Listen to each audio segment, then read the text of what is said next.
All right, we're live. Hello, guys. This is Delvin, and we are NSC Red Devils NCR, and a warm welcome to each and every one of you. As you can see, today I'm all by myself, and a very interesting time to be a United fan. Not only because of the results on the pitch, we've been on a crest of a wave. Ten Hag has got us playing the way we want. All is red and rosy once again on the red side of Manchester. We are making all the right noises as far as performances and results on the pitch are concerned. The players are putting in their best. The players have shown visible signs of improvement. They've showed that they are able to play for the club as and when required, and also everything seems lovely. Everything seems good, and this is no better time to be a United fan.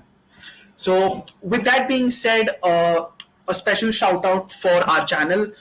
We have officially been accredited by United and with a message from the manager himself. We are officially on board, and the manager himself has acknowledged our existence, which is a very, very big deal for us as a fan club. We as a fan club have always strived, to go ahead and make sure that the fans who are the lifeblood of every club are involved in the fan club. That is the existence and that is the lifeblood of every fan club. And the reason why we are doing YouTube, the reason why we are doing Instagram and Twitter is for the very same reason that that we can manage to go ahead and get as many fans as possible to join our ever growing family. We are almost 1,500 strong on YouTube. We are almost 1,300 strong on Instagram and Twitter. So all this is because of you guys. And before I start with the stream and before I delve into the important topic of today's stream, would love each and every one of you who are watching to go ahead, smash that like button, go ahead and do hit that subscribe button and share this video to as many United fans as possible. It will help us grow, and we want y'all to be a part of this. We want y'all to be as interactive as possible in the comments. If y'all want to join the stream, do drop us a DM on Instagram or on Twitter, so that we can add you into our family and get to know your 2 cents about the matters that are going in and around the club. Like I said earlier, we fans are the lifeblood of the club, and we would love to hear what you have to say on different matters. With that being said, this week, while it's not been that much ablaze with activity as far as concerned, we still have a lot of things to talk about, and primarily it is a constant tug of war between two important parties that have emerged as far as Manchester United's takeover is concerned. One of them is Sir Jim Ratcliffe, and the other one is the Qatari is Sheikh Jassim bin Thani, is his name. I'm sure. If apologies to all if I've got that wrong, but he is the son of the former Prime Minister of Qatar, and he is two offers. One of them is from the Qatari who is trying to buy the club outright, and the other one is Sir Jim Ratcliffe. So in today's stream, what I will be doing now is talking about Sir Jim Ratcliffe himself. We will be basically perusing a deep dive. We'll be going right into Jim Ratcliffe's psyche. Who exactly is Jim Ratcliffe? What exactly is Jim Ratcliffe? Who is Ineos? What is Ineos? And what would a United look like under Jim Ratcliffe's ownership? This is a hypothetical scenario, mind you, but then this is something that we have to give a lot of thought as well. So Jim Ratcliffe is a man of many faces. To his close associates and to his close people and in his closest circle, he is the son of an ordinary joiner who grew up in a council house in Manchester. To his close friends, he is a boyhood Manchester United fan who knows what it is to support the club through its hard times and its good times. To his close friends, Jim Ratcliffe is the purported savior of United, as mentioned in his bid, where he intends to bring the Manchester back in Manchester United. For his critics and for his skeptics, he is the man who received his knighthood, and just after receiving his knighthood, changed his base of operations from England to Monaco, due to the simple fact that Monaco does not charge taxes on your income. So, in order to avoid his taxes, he shifted his bases. He's also been given an infamous moniker of Dr. No because of his stance of driving a hard bargain as far as negotiations is concerned. So, who exactly is Jim Ratcliffe? Why the sudden interest in Jim Ratcliffe on buying Manchester United? And does Jim Ratcliffe prove to be a good owner or not? This is something that we will be diving in right into the stream. So before I start about talking about his direct involvement in Manchester United currently, there was a time last year where Chelsea were on sale, and Jim Ratcliffe was one of the last entrants in that sweepstake. He came a little later than the deadline was purported, but also put in a very substantial bid. He was then also asked about his affiliations with United and affiliations with Chelsea as well. So at that point, he went on to say that with his residence situated in London, he watched a lot of Chelsea games and also admitted publicly that he had a Chelsea season ticket. And he was holding it for quite a substantial amount of time. So there is genuine concern on that matter, but then to each their own. This is a new world that we live in, and if being a boyhood Manchester United fan changes to becoming a Chelsea fan in adulthood, this is something that a lot of fans over the course of the world have gone on and done. So we are not to judge on that matter. However, he was asked about United sweepstakes even after his bid was rejected by Chelsea, and he said, "I did speak to the Glazers. They are very good people, but the fact of the matter still remains that United are not for sale. If they would have been for sale, you would definitely see my name popping up on the end of the list." Well, 6 months from then, a lot of that has changed, and United, in fact, were on sale. And as Sir Jim Ratcliffe rightly pointed out, his name was definitely there in the sweepstakes. And he put out an official notice saying that he would want to acquire United. And also, it was a very interesting statement. So I'll just go ahead and read the statement of Ineos, just in case a lot of people do not know it. So the statement officially goes on to say that ownership in football is at a crossroads, especially in England, and they want to act as a bridge to bridge that crossroads with being a British custodian to one of the biggest institutes of English football. They would want to bring back the feel good factor of a club which is deeply rooted in tradition, which is deeply rooted in history. And like I said, the tagline of their bid was bring the Manchester back in Manchester United. So that was what the tagline was about. But however, there is a lot of talk about, the details of the bid and how exactly will that bid go on. So let's get on with that. So Sandeep Bhai says xenophobia on display by British journals. I think you can say that up to a certain extent, Sandeep Bhai, but then again, there are a few journalists who tend to do their job and are catching strays. I mean, the amount of abuse that a lot of journalists have received over the last week is a little too much, but then uh, the situation is such that it is a cesspool out there. You can pick and choose, so that is a little. It's something of a slippery slope, perhaps. That is how it is. So, with that being said, Jim Ratcliffe has multiple holdings. He has a stake in a cycling team which is officially renamed as Team Ineos. He's also an owner of Lausanne Sport in Switzerland, which played the second division of the Swiss League. And a more pressing concern, he's the owner of Nice in the French league, in the Liga. He officially bought that club in 2019 for around 300 million, and they currently are somewhere around mid-table as of this season in the Liga.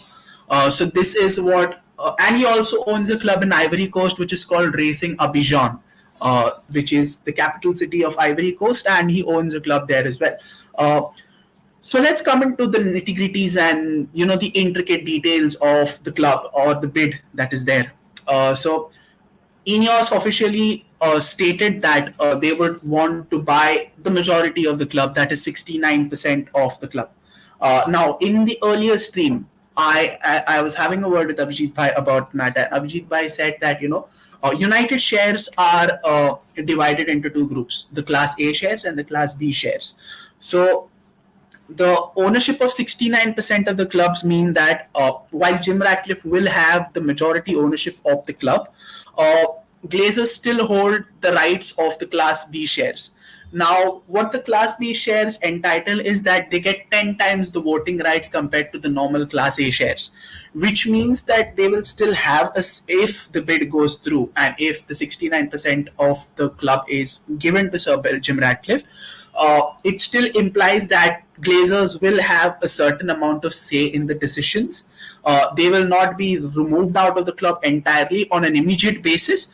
But then, in the initial dossier which was put out, there was also a phrase, a clause, or a statement which pertains to the fact that they will be phased out of the club eventually, and then it will be full ownership of the club. However, that is an issue because the opposition or the competitors in the form of the Qatari bid, which is there, they intend to buy the club outright. They intend to buy the club whole and soul with a one-time cash payment, and they also aim to make the club debt free. So this is the two situations that are currently there. So what are the questions in the Ineos bid? A is, how are they going to phase out the Glazers? Because obviously, over the past 17 or 18 years, we have seen that the Glazers have dragged this club to the mud with their gross incompetency, their lackadaisical approach to the club, and with the fair intent of treating this club like an absolute cash cow. Over the course of 15 to 16 years, we have seen the club dry out, become stagnant, and fall behind in world football with compared to the rest of the world. We've seen the likes of Liverpool and Manchester City go ahead and catch us. So this is not exactly a good thing, and this is something that has to be done. So if Glazers do remain, and if the Glazers do end up being there, even though in a minor capacity, it could spell trouble. It could be a massive issue. Another issue pertaining to the bid from Ineos is also concerning with the amount of debt that is there. So we all know that Manchester United is currently a club which is plagued with debt. We have close to around 620 million or so in debt. And while Ineos has promised that there will be no additional debt which will be piled on, uh, they have not mentioned anything about what will be the patchwork, what will be the framework, or what will be the area of operation, and how quickly will they be able to clear the existing debt which is there in the club. So that is a major cause of concern. Because simple as that, before the Glazers engaged in an hostile takeover, Manchester United were a club that was debt free. There was no debt. The club was self sustaining. It funded itself. It funded itself in a way that we all more often than not ended in surplus most of the time. But now there is debt we have to pay, and with constant money being taken out of the club by the Glazers, it came to a point where it had to be untenable, and the debts kept on increasing. The debts kept on piling up from the moment the Glazers stepped foot into Manchester United. So the lack of explanation on how Ineos tends to remove that debt or erase the debt or make the club debt free still remains a gray area. We do not know what exactly will be their patchwork. So this is something that needs to be asked. This is something that needs to be put forward. But then again, we will only get a clear picture about it as and when the prospective bidders do get a look into the club's accounts for further perusal. So as and when, according to that time, any bid can be modified or any bid can be improved based on final viewing of the club's accounts further.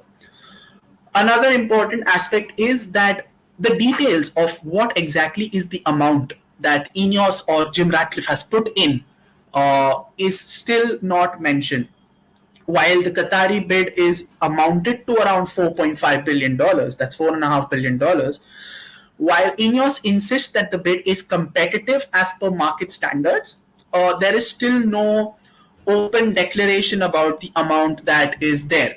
So that is an issue because we do not know what exactly is the amount. However, Jim Ratcliffe understands the situation and he wants it to be a proper bid and not an auction, because deep down Jim Ratcliffe definitely knows that if it is him and Qatar who are the only two suitors, then it is going to be an auction. And he admits to the fact that if this bidding war turns into an auction, there is no way that Jim Ratcliffe prevails over a Qatari bid. Due to the simple fact that the Qataris have deep pockets and Jim Ratcliffe does not have that deep pockets. So coming to Jim Ratcliffe's business interests, Jim Ratcliffe's company Ineos has sales of around 50 to 60 billion pounds and employs close to 26,000 people. And as far as Jim Ratcliffe's personal net worth is concerned, there are a lot of contrasting and conflicting figures. While Bloomberg lists his network at around $13.6 billion, Fortune rates him somewhere around $12 billion, whereas some other company has insisted that Jim Ratcliffe is currently the 27th richest man in the UK. That definitely does not seem to be a lot of money.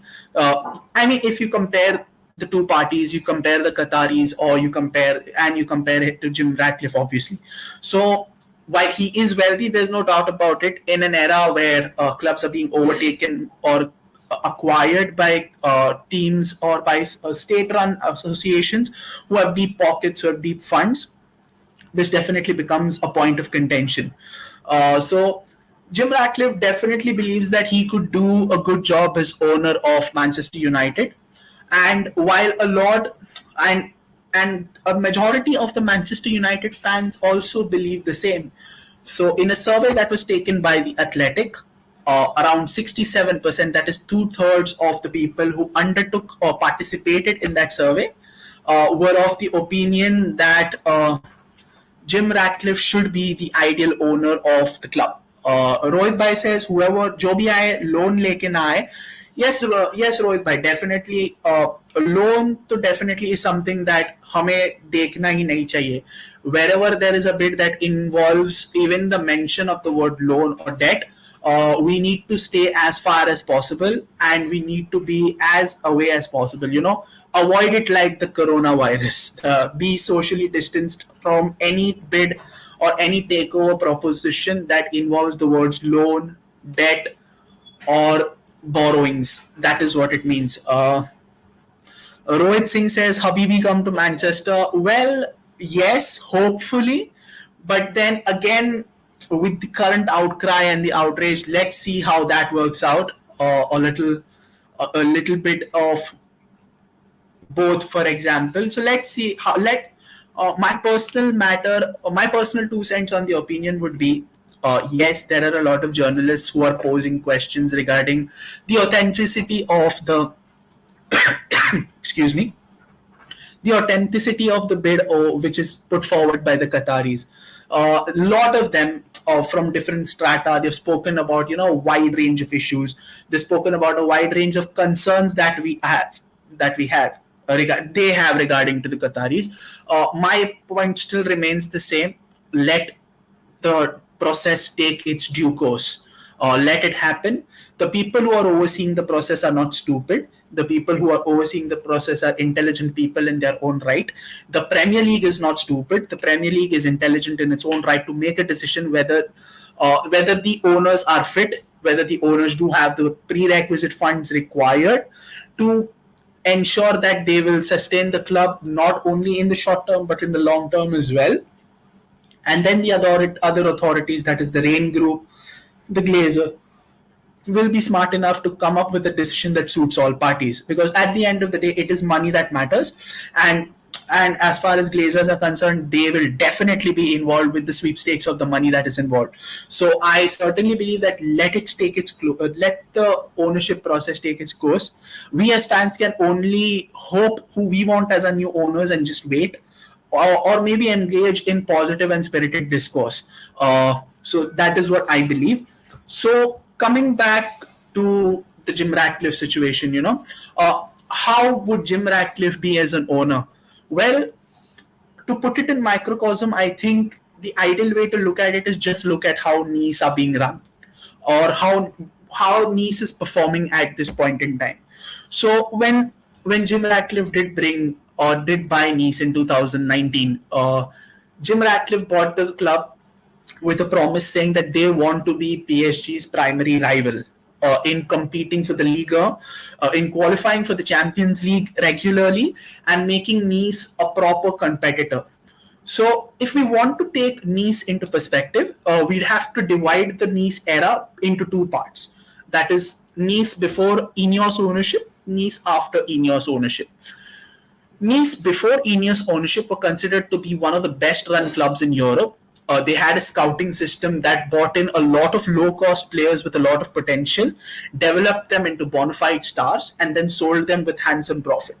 Uh, Nice, under that management, finished in the top four, 3 out of 6 seasons, and were very, very close to making the Champions League. In fact, the best season they had under Lucien Favre as their manager, they only lost 4 games the entire league season, which was lesser than PSG, who ended up winning the league. However, Nice were top of the table up until the Christmas period, which only goes on to say how well they were run. But then we look at Nice after Ineos ownership. So in came Jim Ratcliffe with his grand ideas, with his grand ways of how to run the club, and with his promises of making Nice a contender, making Nice a constant competitor to PSG. Yes, Rohit, by Nice can definitely be seen as an example, because you can, everything is there for people to see that how Nice is run as a club, how Nice is run as an entity, as well as what Nice's philosophy is as far as football is concerned. So if you see the 22-23 season, Nice have gone ahead and bought in a lot of outcasts from the Premier League. They currently employ Ross Barkley, they currently employ Aaron Ramsey. And these are just to name a couple of players. So these are not exactly players you would want in a club that has aspirations of competing with PSG for the Liga title. Teams like Lens are ahead of Nice in the table right now, and Nice currently are struggling. They expected these players to make a good impression on the club, but their performances have been at best mediocre and at worst absolutely anonymous. So this is not a transfer strategy which suits a club of Nice's heritage, let alone a club of United stature. That is as far as the recruitment is concerned. So as far as the ownership bit is concerned, while Jim Ratcliffe has pumped in a lot of money into the club, he's not gotten the results. There have been a lot of internal conflicts between ownership groups, managers, and the director of football. Whereas in the era before Ineos entered into the fray, there was a smooth harmony between manager, sporting director, and the president, which was the reason why Nice ended up being so competitive.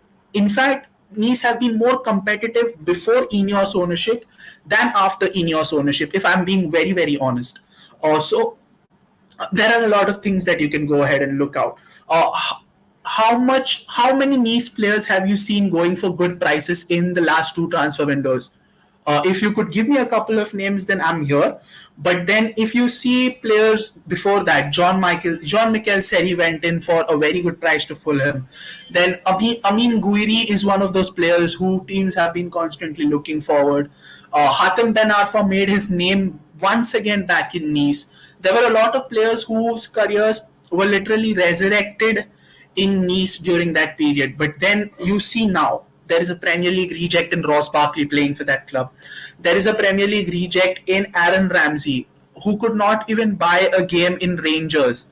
So that is the state of that club under Ineos ownership. So in spite of pumping in the money, in spite of making all those grandiose promises of bringing Nice to new heights, I have not seen that, or neither the French club, the fans of the French club have seen that. It is still early days as far as ownership of the Nice is concerned, but they are currently stagnant. They're neither moving forward, neither moving back. They still don't have a permanent manager, as far as I know. So that is a little more concerning, considering the fact that they would have to have a permanent manager if they want to go somewhere. So that is a big issue. So with that, for me is, I think, do you want United to become another Nice, a glorified Nice? I do not think so. Uh, if you want United to become a glorified Nice, then surely Jim Ratcliffe is the man for you. But while I still believe that Nice could have a good future, and all my predictions out here, all my statements about them could very well be something that is an exercise in futility, and I would be forced to eat my words, which I would happily will. Uh, but as of now, as of this moment in time, Nice is having all those entities of a club which is not that well run, in spite of all the money being put in. Now, it could be a host of factors that contribute to this. It could be a multitude of factors apart from incompetent ownership, which at the face of it looks like one, but then we do not know what the internal workings of the club are.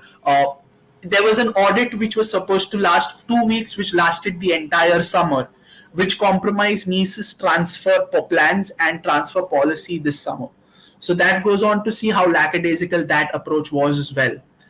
So that is a massive problem. We cannot have that, because in a club like United, these things need to be at paramount importance.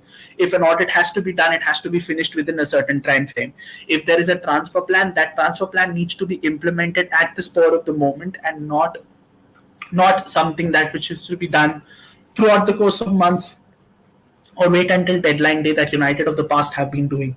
This is not something that we would love. This is not something that we fans want to be accustomed to again under new ownership, that too. So there are a lot of things that people can take from Nice. Another big thing with with Sir Jim Ratcliffe owning both Nice and United comes the UEFA statute, which prohibits two teams under the same ownership to participate in the Champions League.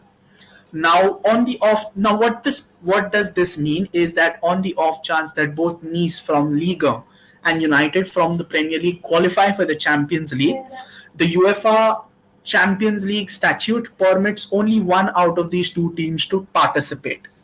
So will Jim Ratcliffe go ahead and pick Nice to be the team, or will Jim Ratcliffe go ahead and pick United in a team? Now, obviously, each team will have a right to be agitated by this. For Nice fans, if they do make the Champions League, it would be their very first appearance.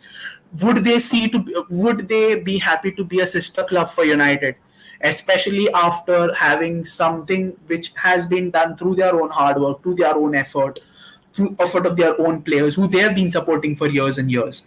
Do you think that Nice would want that hard work to go to waste just because there is a bigger and better club under the same ownership? Put yourself in that position. Would you want, just in case, under future ownership of Jim Ratcliffe, we end up winning the Premier League? Do you want us as Premier League winners to miss out on Champions League positions just because Nice has qualified for the Champions League from the Liga? And then it comes to which team would it be to join the Champions League? No, right? So this is something that has to be given a lot of thought and consideration as well. And this is something that is a very slippery slope. But I would definitely want a United side to be in a Champions League.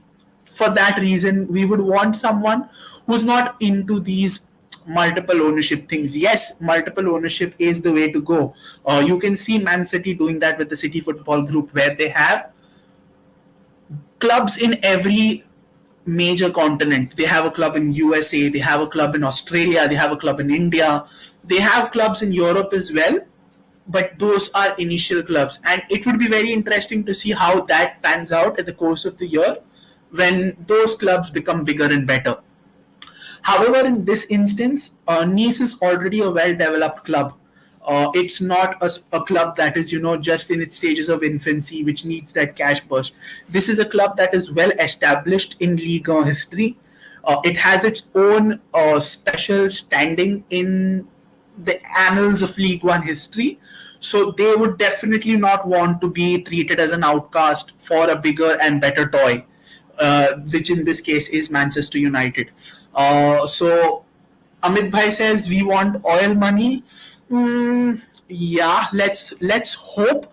I mean, if you go on Twitter and you do see there is a majority of the fan base who want the Qatari ownership, who want the Habibi money or oil money, whatever it is.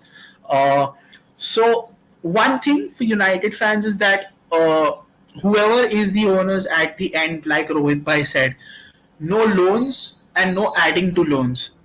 These are the two main pillars of the ownership. Might as well get those sorted out, and then we see how it goes further. But yeah, I mean, whoever owns the club at the end of the day, as long it's not the Glazers, and who want the best for the club, that is something that I would be very, very happy with. Another important thing that I would talk about, this is irrespective of any owner. United is a club that only needs to get its footballing side sorted together. In either words, get the shit sorted. So this is a club which does not need a lot. I mean, yes, we have to get our infrastructure, our stadium, our training complex, our women's team up to the mark, and this is something which the Ineos bid has openly gone ahead and advocated for as well, that they would be looking into those things on a paramount basis, on utmost importance basis. Yes, this is something that we want. However, uh, we want this to happen immediately, but without any sort of debt or without anything that is which would go on to be a hindrance in the near future when it comes to having a say in these decisions. Another important thing, which I would personally like to talk about, is there are a lot of questions as far as the Qatari ownership is concerned, with regards to human rights, with regards to LGBTQ rights, with regards to their way of employment, and so on and so forth. Everyone knows the list, what it is. And the bigger concept of sports washing coming into play as well. But as is the case with every billionaire, not every billionaire is as white as milk, and as smooth as silk, as they say. Uh, there are a few certain shady areas of Jim Ratcliffe as a billionaire as well, with one being the obvious relocation from UK to Monaco for avoiding tax or whatever that is. Secondly, is his opinions on fracking. Now, for all those who do not know, fracking is a way of drilling oil, which is a major deterrent to environment and climate change. So, a pretty poor use of fracking could lead to a large scale emission of methane, which is one of the primary greenhouse gases, and that could be a major influence in climate change. And at a time where climate change is being talked about very seriously in the globe, Jim Ratcliffe's opinions about fracking have uh, put him on a kind of him versus the world in the petrochemical scenes, which is something that is not. A lot of people in the oiling industry do believe that fracking is unethical, fracking is immoral, and Jim Ratcliffe currently seems to be the only person in that domain who believes that fracking is the way to go forward. Another point of contention is his alliance with Saudi. They've entered into a deal with $1.5 billion. Now, if there are genuine questions about with of these journalists on Qataris, there should be significant questions asked about Jim Ratcliffe's own association with the Saudis in any capacity. Uh, 1.5 billion is not a small amount; it is a substantial amount. And with that, considering the fact that uh, the Saudi owner with the Saudis, this with this association, there has to be questions asked. So, like they said, no billionaire is clean, and these are the questions that need to be asked under Jim Ratcliffe, or United's prospective ownership under Jim Ratcliffe.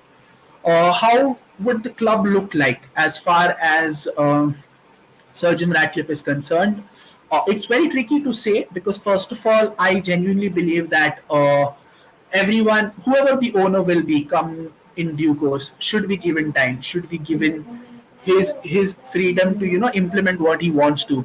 But if there is no tangible success, or if there is no tangible power and authority in the way he conducts his things, we could be in for a hell lot of trouble and a hell lot of issues passing by. So, I mean, if at all he manages to clear off the debt, or if he does end up, making the club debt free. And the most important thing, I remember Mojo sir and I have had constant conversations with this regard, that whoever is investing or whoever ends up buying Man United has to forget about getting his returns or his or her returns on investment on an immediate basis. United is not a project that will give you immediate returns within a year or two. Uh, Thanks to the magnificent ownership of the Glazers, United, I'm sorry for that. United are exclusively behind in practically every department. The stadium is a mess. The training facilities, the training infrastructure is lagging way behind in terms of not only clubs across the continent but clubs in England as well. Uh, Tottenham, Man City, Arsenal, Liverpool all have much better training facilities compared to United at this point in time. There are genuine concerns about the women's team and how the women's team is shaping up, with lack of proper infrastructure for them as well. And there is a lot of work that needs to be done in order to uplift the whole and soul of this club. So total, if we consider United being bought out for 5 billion, add 2 billion more to the infrastructural side, add more 500 million in buying new players, or getting new players or getting competitive players to make the team more competitive. And then there is the small matter of the debt as well.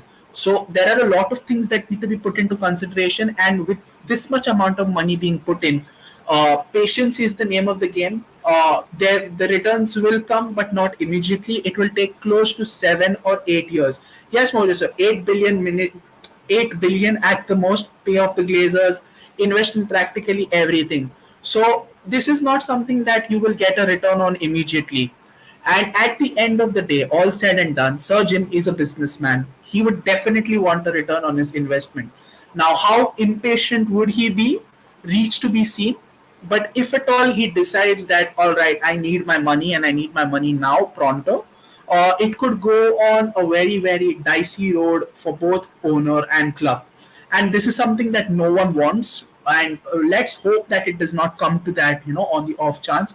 All that United fans want is their team to be competitive once again. It's that simple. We want our team to be competing once again. We want our team back on top. We want our team to be dominating once again. It's not that difficult to ask. And all we need is an owner who understands the philosophy, who understands what United is about.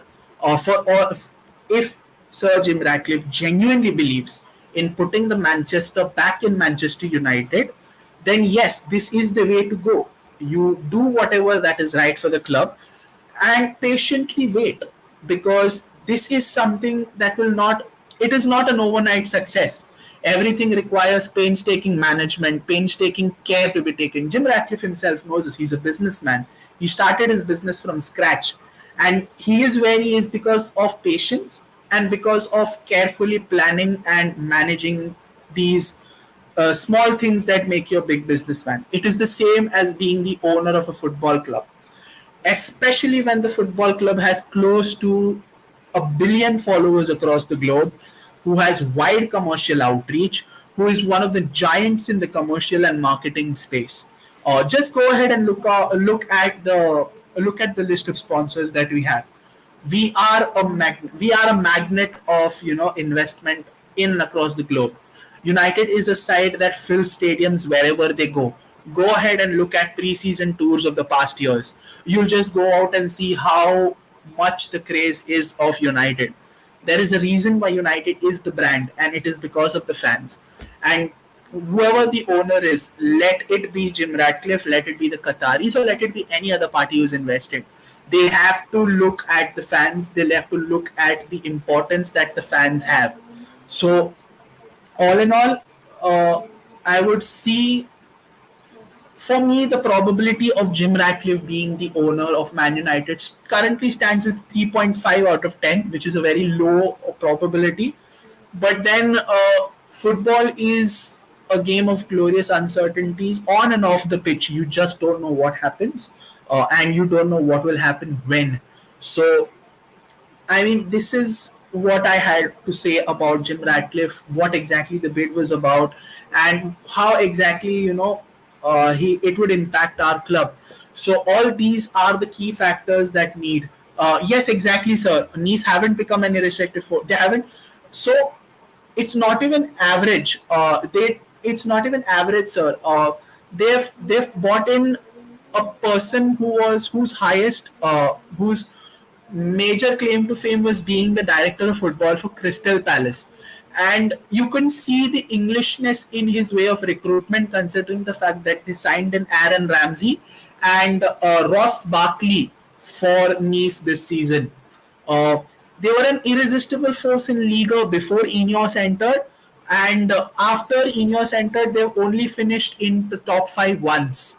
And even now, and they are currently playing in the Conference League. I'm not sure whether they're still in the contest or no, but things have not exactly been smooth for them. And I just let me go ahead and check what is the current standing of them in the league table. Uh, So I think they're somewhere in the middle of the table, but whether it's the lower half, yeah. So they're currently eighth on the league table, and they are on 38 points, and they're 19 points away from the league leaders, which is a massive, massive gap. And they are 11 points away from the top four places. Yes, a United fan with a Chelsea season ticket. Rest all irrelevant. But then again, it comes down, sir. It comes down to the fact the way that he's portrayed, and currently he is being portrayed as the messiah, as the savior, the British custodian, because of the fact that there is no British owner of a Premier League club. He's being portrayed as such that where he does get the PR, he does get the adulation or the razzmatazz, the aura around him, considering the fact that he is the be all and end all as far as English football is concerned.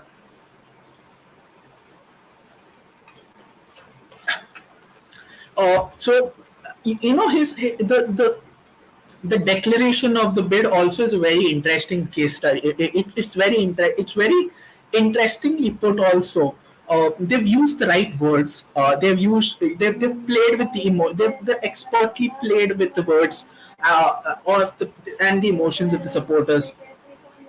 They've used big words like footballing ownership. The ownership scenario in England is come at a crossroads. They want to bridge that gap. And the tagline of putting Manchester back into Manchester United is frankly an excellent play. So they do get brownie points for the way they've portrayed the bid, but talk is cheap, and we have to go ahead and see. It would be so, Mosa, that's a very valid point you say. It's going to be another mismatch. He'll be just another Glazer, a bit richer, and who's local and knows football. Yeah, it does. But then, Mosa, there is this question, that if United does get its footballing side sorted, you know, there is still a very, very good possibility that he could be the lesser of the two evils if we are comparing the Glazers and Sir Jim. Because because United is a sleeping giant, because the only reason why we are so behind is because we've always spoken. Bankers have been running our football clubs, with who have no inkling, no understanding of the sport, who have no knowledge about how the game works, and instead of explaining the team project and the team philosophy, they've only gone on and thrown checks to players, saying that this is what it is.